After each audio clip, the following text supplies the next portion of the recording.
Hi folks and welcome to my channel.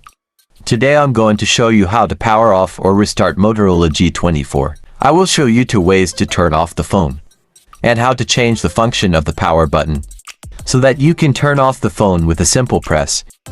Let's get started.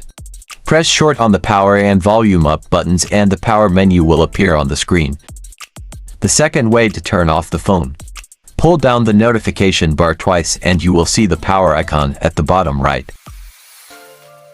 Or change the function of the power button. For that, enter in the settings menu and go to gestures.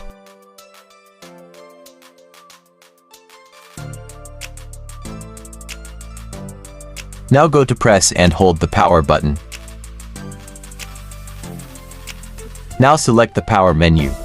And the function of the power button is changed when you press the power button. You will be able to turn off the phone.